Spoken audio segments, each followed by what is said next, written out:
Hi, I'm Daryl Rainey from Progressive Realty Group here in Simcoe.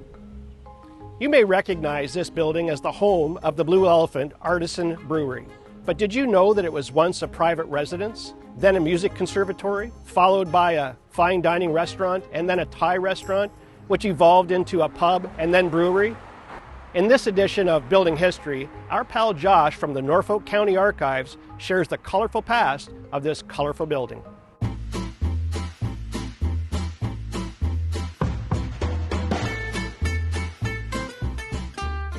The building that is now home to the Blue Elephant Restaurant and Brewery has a really unique history. The lot originally was a Crown grant from 1799 and changed hands a few times until about 1830 when Duncan Campbell owned that lot. Now, Duncan Campbell is a very prominent citizen of Norfolk County. He was the first postmaster of the town of Simcoe, and he also built the Linwood, which is now the home of the Linwood Arts Center. After Duncan Campbell, the property changed hands a few more times until about 1878 when the lot was purchased by an Emma Robb. And it's believed that the house was probably built in 1885 because from a 1881 town of Simcoe map, all you can see on that lot are some large stables and a lot of open land. So it's believed that the house was probably built in 1885. The building itself is built on Norfolk Street, and as visitors would come into the south end of the town, it really provided a grand entrance to show this stately home that was, very prominent from the road. One of the most outstanding features of this house is that all the windows are original with rippled glass and several louvered shutters. All of the main windows and exterior doors are topped with this beautiful elliptical arc. The steel hip roof has 3 chimneys, which 2 of them originally served the front parlors, and then the third one served the back kitchen. The interior of the building has the original floor. A lot of the woodwork is original. A lot of it's a richly grained oak. It has cove moldings on the ceilings. Staircases and fireplaces are all original. And many of the interior doors have also been preserved. So many of these interior features as well as the exterior features are just an excellent example of Victorian craftsmanship. In the early 1900s, the house changed hands several times until 1942 when Myrtle Evans acquired the property from an estate sale. Now there's a strange story about Myrtle Evans. It's believed that there's a ghost in that building, and the ghost has appeared to several people to be dressed in a Victorian dress, and some believe that this ghost is Myrtle Evans. For me, it's a hard story to believe. Myrtle Evans owned the property in the 1940s. The ghost is apparently wearing a Victorian-style dress. It seems a little late for Myrtle Evans to be wearing a Victorian dress in the 40s, but who knows? We do have ghosts here. We've had quite a few ghost writers through, and we've had a lot of people that have come out and stayed overnight to film the ghosts also, which I've seen a lot of filming of apparitions or whatever. I actually have one of my cameras that is in the dining room, has been replaced so many times I gave up on it because it keeps getting burnt out. And that's where people see the ghosts coming down the stairs and coming through to the old part of the house. But yeah, the staff see them all. We have weird things that happen. So yeah, he's our resident. They're friendly though, so we love them. In the 1950s, Gladys and Greta Bartholomew and their mother lived in the house. Gladys was involved with the Royal Conservatory of Music. She taught piano and theory from the home, and her students would come to the house, enter through the side porch, and then they would wait in the north parlor until Gladys came out to retrieve them. Then she would take them into the south parlor where they had baby grand pianos where they would teach the lessons. After the last of the sisters died in 1976, the house was purchased by a set of brothers from Hamilton who renovated the house and converted the house into a restaurant.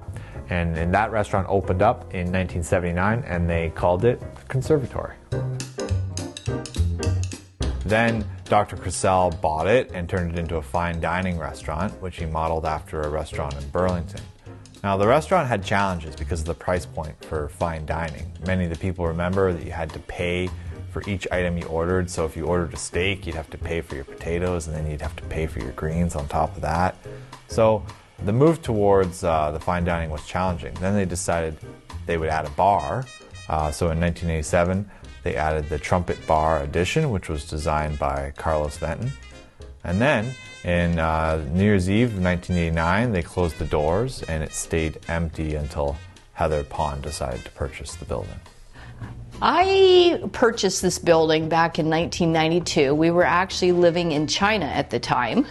And my father, George Pond, had a real estate business, and this building had been up for sale for a couple of years. So my father started to look at the deal, and before we knew it, we bought the old conservatory. The deal was done. Dr. Crisell was very kind to let us come in and start renovating before that. And as of October 31st, 1992 is when we officially owned the Blue Elephant. We changed the name to the Blue Elephant. We set out to bring something of the outside world into Simcoe. Back then, there was a lot of burgers and roast beef and everything else, and I was married to App, who was from Thailand originally, and we'd lived all over the world working and living, and we just felt that we wanted to bring something back to Simcoe. And that's why we actually named it the Blue Elephant, because elephants are a good luck in Thailand. So we wanted something that was kind of Asian but wouldn't scare people away either. And blue is the color of the sky, and the sky's the limit, so we named it the Blue Elephant.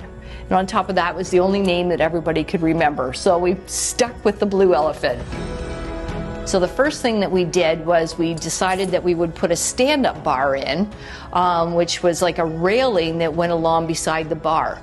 And that would just separate the bar from the restaurant body itself. And the second thing that we did is we put the front patio on. We actually ran it for the first couple of months with no front door out to the patio, so we had to go out the back door onto the patio and run all the way up to the front. That was insane. So we went through and put the front patio door in. That was the best thing I think I ever did. And then the third thing that we did is we took the one little room in the dining side and we created a false floor in it, and we put 3 table spaces for Thai seating. So we had little tables. My uncle actually made the little tables for us, and you sat in a hole sitting right into the table. So that was a lot of fun. People loved that. We had that going for probably about 4 years or so, and then like everything else, it just kind of wore off. It was one of those things that everybody liked to do once, but would you do it again? Maybe, maybe not.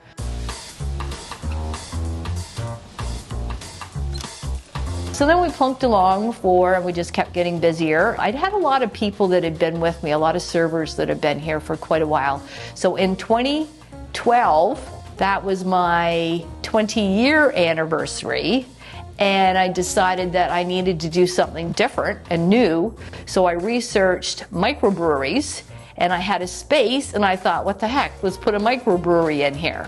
We were within the first 20 tied houses in all of Ontario, and the first microbrewery in Norfolk County.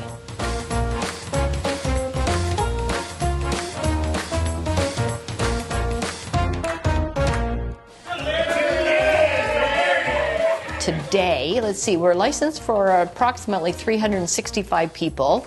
We have 2 full patios, which altogether amount to about 130 people. I have a banquet room that's licensed for 50. We have still the dining side, so we have the 3 small rooms. We also have the pub side that we're running, and that side over there is good for about 90 people. We also have our brewing facility, in which I now have a seat can out at the back that has more fermenters in it. The whole basement now is brewery also, so the brewery's taken over quite a bit, but it's fun. That's fun. Food is near and dear to my heart. I've always been in it. I don't know what I'd do without it.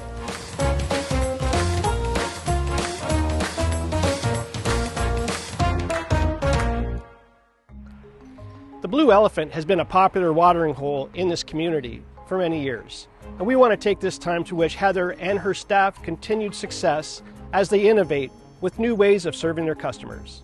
If you're looking to make a move in or around the Simcoe area, be sure to contact us at progressiverealtygroup.ca, your hometown realtor.